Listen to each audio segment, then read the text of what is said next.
Hello बच्चों, welcome back to my channel. कैसे हैं आप सब लोग। आज की वीडियो में मैं आप लोग के लिए मैक्रो इकोनॉमिक्स के एमसीक्यू क्वेश्चंस लेकर के आई हूँ। जैसे कि आप लोग का एग्जाम होने वाला है, आप अच्छे से तैयारी कर सके आपकी। उससे पहले भी काफी वीडियोस मैंने अपलोड करी हुई हैं, तो आपने नहीं देखी जरूर से देख लीजिएगा। प्लेलिस्ट चैनल पर अवेलेबल है, लिंक आपको वीडियो के डिस्क्रिप्शन में मिल जाएगा। काफी इंपॉर्टेंट क्वेश्चन वहाँ भी मैंने कराए थे, और आज की वीडियो में भी ऐसे ही कुछ इंपॉर्टेंट क्वेश्चन रहेंगे। और इसी तरह की वीडियोस आपको आगे मिलती रहे, इसलिए चैनल को सब्सक्राइब जरूर से कर लेना है और वीडियो को लाइक भी करिएगा। आइए फर्स्ट क्वेश्चन लेते हैं इसमें। The first national income calculation on A scientific basis in India is in the air. Bharat में वैज्ञानिक आधार पर पहली राष्ट्रीय आय की गणना किस वर्ष में की गई थी? 1947 टू 48 में, 51 टू 52 में, 31 टू 32 में, या फिर 90 टू 91 में। तो अब यहाँ पे इस चीज का ध्यान दीजिएगा, क्या क्वेश्चन पूछ रहा है कि साइंटिफिक बेसिस पर, क्योंकि दो तरह से हुई थी। जैसे जब वैज्ञानिक आधार पर पूछी जाती है तो कौन सा वर्ष हो जाता है? तो आपका वर्ष होता है 1931 टू 32। 1931 से 1932 में जो थी पहली वैज्ञानिक आधार पे राष्ट्रीय आय की गणना की गई थी। तो एक आंसर यहाँ पर हमारा हो जाएगा ऑप्शन सी। तो इसमें ध्यान दीजिएगा कि क्वेश्चन किस तरह से आपसे पूछ रहा है। थोड़ा सा और देख लेते हैं इसके बारे में हम। जैसे कि आप स्क्रीन पर देख रहे होंगे कि the first national income calculation on A scientific basis in India was done by professor VKRV Rao. यानी कि जो VKRV राव थे, उन्होंने 1931 टू 32 में साइंटिफिक बेसिस पर पहली बार की थी। लेकिन अगर इसके अलावा आपसे ये पूछता है, साइंटिफिक नहीं लगा होता और सिर्फ ऐसे ही पूछता है, तो उसके आगे while earlier attempts at estimating national income were made such as by दादा भाई नौरोजी in 1867 to 68। लेकिन अगर सिर्फ आपसे पूछता है कि इससे पहले, सबसे पहले भारत में प्रथम बार राष्ट्रीय आय की गणना किसने की थी, तो दादा भाई नौरोजी ने की थी। कब की थी? 1867 टू 58 में की थी। 1867 से 1868 में की थी। तो ध्यान में रखिएगा क्वेश्चन आपसे क्या पूछ रहा है। साइंटिफिक बेस पे पूछेगा तो VKRV राव ने 1931 टू 32 में की थी। अगर सिर्फ ये पूछता है कि फर्स्ट नेशनल इनकम की किसने की थी, दादा भाई नौरोजी ने की थी 1867 से 58 में की थी। तो इस चीज को ध्यान में रखिएगा कि क्वेश्चन किस तरह से आपसे पूछा जा रहा है। चलिए नेक्स्ट क्वेश्चन लेते हैं। नेक्स्ट क्वेश्चन है कि एनएनपी मींस, यानी कि एनएनपी क्या होता है, किस तरह से निकाला जाता है। इस तरह समझ लीजिए कि जो दे रखा है, ये एनएनपी निकालने का फॉर्मूला दे रखा है। इससे पहले की जो वीडियोस मैंने प्रोवाइड कराई है, वहाँ पर आपको बहुत सी डिटेल में बताया हुआ है जीडीपी के बारे में, जीएनपी के बारे में, फुल फॉर्म क्या होती है, कैसे निकाला जाता है, मेथड क्या होता है, फॉर्मूला क्या है। उसको बहुत अच्छे से देख लीजिएगा, क्योंकि उससे रिलेटेड क्वेश्चन जरूर से बनते हैं। यहाँ पर जो एनएनपी या की मीनिंग की बात हम कर रहे हैं कि कैसे निकाला जाता है। GDP minus depreciation, GDP plus depreciation, NNP minus depreciation, GNP minus depreciation. ये कैसे निकलता है? यहाँ पर जब हम ग्रॉस नेशनल प्रोडक्शन में से डिप्रिसिएशन को घटाते हैं, तो हमारा एनएनपी निकल करके आ जाता है। तो एक आंसर क्या हो जाएगा हमारा? ऑप्शन डी हो जाएगा। जीडीपी नहीं होगा। जीडीपी में से जब डिप्रिसिएशन घटाया जाता है, तो हमारा निकल करके एनडीपी आता है। इसको ध्यान में रखिएगा, सबकी अलग अलग मीनिंग होती है, सबके अलग अलग फॉर्मूलाज होते हैं, उनको जरूर से ध्यान में रखिएगा। यहाँ पर कई आंसर है ऑप्शन डी। चलिए क्वेश्चन है, rest of the world is the major element in. शेष विश्व किसमें प्रमुख तत्व है? 2 सेक्टर मॉडल में, 3 सेक्टर मॉडल में, 4 सेक्टर मॉडल में, या फिर ऑल ऑफ द अबव। तो यहाँ पर क्या कह रहा है? रेस्ट ऑफ द वर्ल्ड, यानी कि मेजर एलिमेंट है, तो ये आपकी एक विचारधारा है। उस विचारधारा में या उस थ्योरी के का एक पार्ट होता है रेस्ट ऑफ द वर्ल्ड। और ये किस तरह की थ्योरी है? आपकी 4 सेक्टर मॉडल है, यानी कि 4 क्षेत्रीय मॉडल की एक थ्योरी है। इसमें और भी चीजें शामिल होती हैं। कौन सी चीजें शामिल की जाती हैं, देख लेते हैं। कि circular flow in 4 sector economy, जो आपकी कौन सी यहाँ पर मैंने भी बताया था कि आपको थ्योरी किस तरह की है, सर्कुलर फ्लो की है इन 4 सेक्टर इकोनॉमी। इसमें कौन सी 4 चीजें आती हैं? हाउस होल्ड आता है, फॉर्म्स आती है, गवर्नमेंट आती है, और फॉरेन सेक्टर आता है। ये जो आप लोगों का जो अभी क्वेश्चन आपने देखा, वो फॉरेन सेक्टर से रिलेटेड है। तो यहाँ पर जो करेक्ट आंसर है आपका, वो क्या हो जाएगा? 4 सेक्टर मॉडल हो जाएगा। चलिए नेक्स्ट क्वेश्चन लेते हैं। Cotton yarns purchased by handloom worker is, हथकरघा कार्यकर्ता द्वारा खरीदा गया सूती धागा। एंड इंटरमीडिएट गुड्स है, कंज्यूमर गुड है, कैपिटल गुड है, नन ऑफ दीज है। क्योंकि जो गुड्स होते हैं, यानी कि जो भी प्रोडक्ट आप बना रहे होते हैं, वो गुड्स जो होते हैं कई तरह के होते हैं। तो यहाँ पर हम बात करें जो कॉटन यानी कि जो सूती धागा होता है, वो कौन खरीद रहा है? जो कि हैंडलूम वर्कर है, वो परचेस कर रहा है। तो उसके लिए सूती धागा जो है वो किस तरह का प्रोडक्ट होगा? यहाँ पर ये क्वेश्चन आपसे पूछ रहा है, तो वो जो भी हैंडलूम वर्कर है उसके लिए क्या हो जाएगा, इंटरमीडिएट गुड होगा, क्योंकि यहाँ पर जो सूती धागा है वो एक रॉ मटेरियल की तरह ले रहा है अपने लिए, और उसके बाद उस पर वो वर्क करता है, उससे वो कपड़ा बनाता है, उसके बाद उस कपड़े को वो क्या करेगा, मार्केट में सेल करेगा, तो वो मध्यवर्ती उसके लिए वस्तु की तरह होगा। तो एक आंसर क्या हो जाएगा, ऑप्शन। कंज्यूमर उपभोक्ता कौन होता है, उपभोक्ता होता है जो अपने फाइनल कंजप्शन के लिए, अपने अंतिम उपभोग के लिए किसी प्रोडक्ट को, किसी गुड्स को परचेज करता है। कैपिटल गुड्स कौन सी होती है, जो कि बड़े बड़े कारखाने हैं उसमें जो प्रोडक्ट लिए जाते हैं उनके लिए कैपिटल गुड्स की तरह हो जाते हैं, पूंजीगत वस्तुएं हो जाती हैं। तो यहाँ पर एक आंसर होगा ऑप्शन ए। चलिए नेक्स्ट क्वेश्चन है, inflation is always an everywhere a monetary phenomenon, these are the famous words of. मुद्रास्फीति हमेशा और हर जगह एक मौद्रिक घटना है, ये पिछले शब्द है, यानी कि ये कुछ वर्ड्स कहे थे, ये क्या वर्ड्स थे कि inflation is always and everywhere a monetary phenomenon. ये किसने कहे थे, मिल्टन फ्राइडमैन ने, एडम स्मिथ ने, डेविड रिकॉर्डो ने या फिर जेम्स केन्स ने। किसके वर्ड्स हैं ये, तो इस तरह के क्वेश्चन बहुत पूछे जाते हैं। तो ये किसके वर्ड हैं, ये आपके मिल्टन फ्राइडमैन के वर्ड्स हैं। तो एक आंसर क्या होगा हमारा, ऑप्शन ए हो जाएगा। बहुत इंपॉर्टेंट है, इसको जरूर से ध्यान में रखिएगा। इस तरह के जो स्लोगन होते हैं या फिर कोई डेफिनेशन होती हैं तो एग्जाम में आपके जरूर पूछी जाती है। चलिए नेक्स्ट क्वेश्चन है, when the rise prices is very slow like that of a snail is called। जब कीमतों में वृद्धि घोंघों की तरह बहुत धीमी होती है तो उसे कहा जाता है। जिस तरह से स्नेल बहुत स्लो स्लो स्लो चलता है, और उसी तरह से जो हमारी इकोनॉमी है वो भी बहुत ही स्लो स्लो बढ़ रही होती है आगे की तरफ। जो प्राइजेस होते हैं, कीमतें होती हैं, बहुत ही धीरे धीरे धीरे धीरे राइज हो रही होती हैं।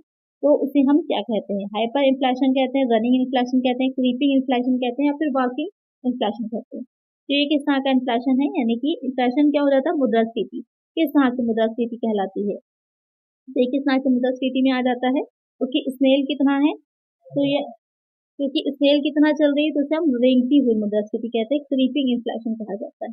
एक आंसर हो जाएगा ऑप्शन सी। तो इन्फ्लेशन यानी कि मुद्रास्फीति से रिलेटेड क्वेश्चन बहुत पूछे जाएंगे आपके एग्जाम में, तो इस टॉपिक को बहुत अच्छे से तैयार कर लीजिएगा। इसको आने वाली वीडियोज में भी काफी क्वेश्चन में लेकर के आऊंगी, जैसे कि आपका ये पॉइंट अच्छे से प्रिपेयर हो जाए। चलिए नेक्स्ट क्वेश्चन है, यहाँ पर आप देख भी सकते हैं कि when the rise in price is very slow like that of a snail, it is called creeping inflation. This type of inflation is considered safe and essential for economic growth। यानी कि इस तरह का जो इन्फ्लेशन, इस तरह की मुद्रास्फीति क्या होती है, सेफ मानी जाती है, अच्छी मानी जाती है, और अपनी इकोनॉमिक ग्रोथ के लिए भी आवश्यक होती है, क्योंकि कीमतें क्या होती है, बहुत तेजी से नहीं बढ़ रही होती, धीरे धीरे बढ़ रही होती है, तो इतना इफेक्ट नहीं डालती है लोगों पर, लोगों की सेविंग्स पर, उनके इनकम पर, उनके एक्सपेंसेस पर। चलिए नेक्स्ट क्वेश्चन है, the concept of leisure was the contribution. जो लेजर है इसकी अवधारणा किसकी देन थी, क्लासिकल इकोनॉमिक्स की थी, न्यो क्लासिकल इकोनॉमिक्स की थी, या फिर केंसियन इकोनॉमिक्स है, या फिर सप्लाई चेन इकोनॉमिक्स है। यानी कि जो एक ही अवधारणा थी, हस्तक्षेप की नीति भी इसे बोला जाता है। तो ये किसने इसमें कंट्रीब्यूट किया था, या किसकी ये शुरुआत थी, कि आपकी क्लासिकल इकोनॉमिक्स जो थे, शास्त्रीय जो अर्थशास्त्री थे उनकी देन थी। इसमें क्या है, ये माना गया था कि जो सरकार क्षेत्र है या गवर्नमेंट सेक्टर है उसको प्राइवेट सेक्टर में ज्यादा हस्तक्षेप नहीं करना चाहिए। तो यहाँ पर करेक्ट आंसर होगा ऑप्शन ए।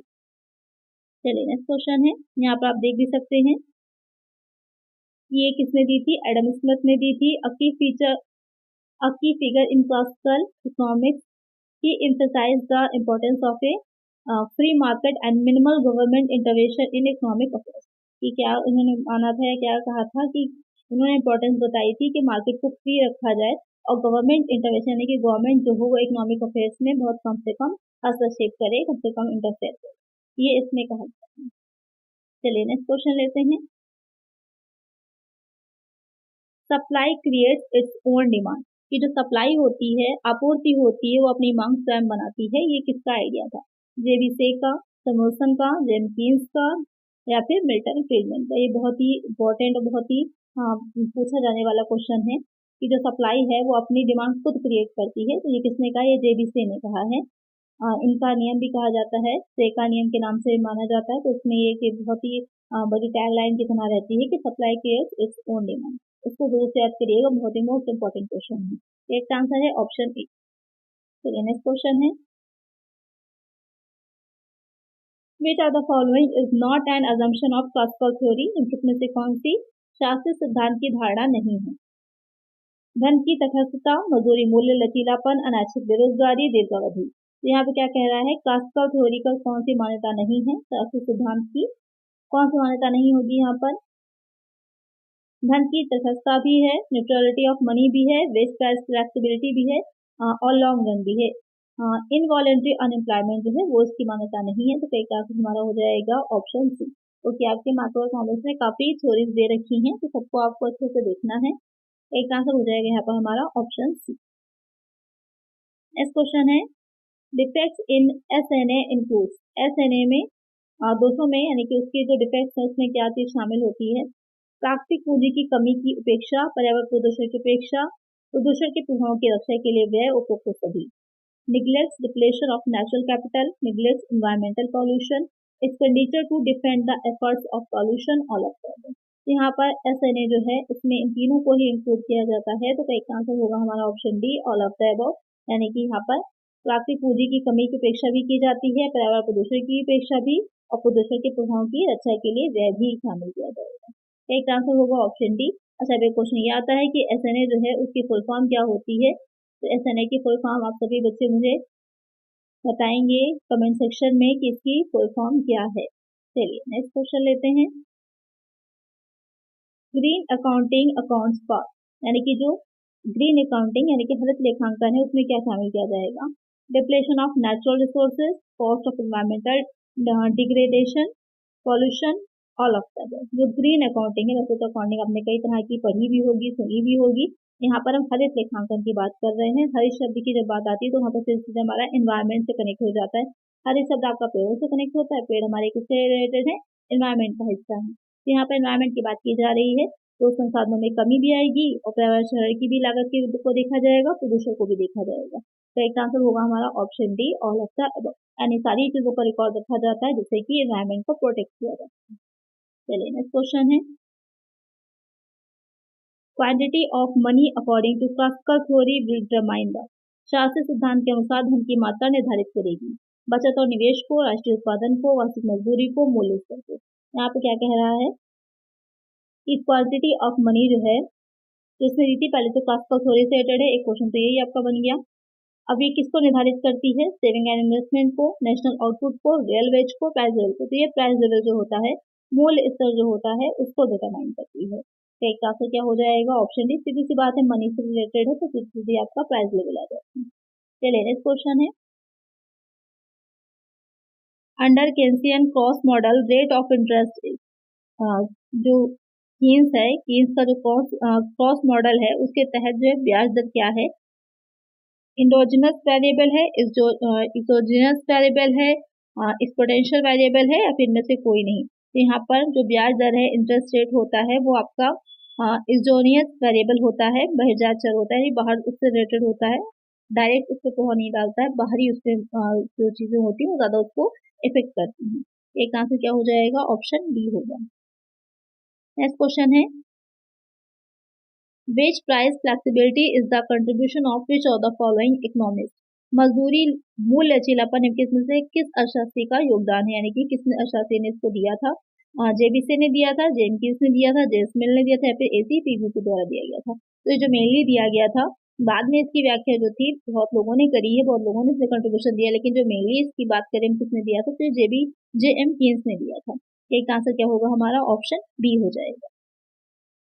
चलिए नेक्स्ट क्वेश्चन है, ड्यूरिंग पीरियड ऑफ रिसेशन, मंदी की अवधि के दौरान कुल उत्पादन में गिरावट होती है, मूल्य स्तर बढ़ने लगता है, बेरोजगारी में गिरावट होती है, कुल उत्पादन बढ़ता है। यहाँ पर आपको विशेषताएं एक तरह से बता रखी है, आपको बताना है कौन सी रिसेशन जो होता है, मंदी जो है उसकी विशेषता है। Aggregate output declines, price level starts rising, unemployment declines, या फिर एग्रीगेट आउटपुट राइजेस। क्या होता है यहाँ पर? क्या होता है? आउटपुट जो होता है यानी कि जो उत्पादन होता है वो घटना शुरू हो जाता है मंदी के टाइम में। मंदी जब बहुत ज्यादा बढ़ जाती है तो बहुत से ऐसे भी इंडस्ट्रीज या उद्योग होते हैं जो धीरे धीरे बंद हो जाते हैं। तो यहाँ पर क्या होता है? आउटपुट डिक्लाइन होने लगता है, घटने लगता है। तो एक आंसर क्या हो जाएगा? ऑप्शन ए हो जाएगा।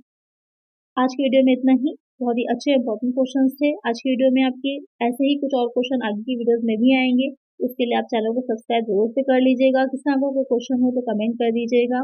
और वो वीडियो अच्छी लगी है तो लाइक ज़रूर से कर दीजिएगा। चलिए मिलते हैं नेक्स्ट वीडियो में। Thank you.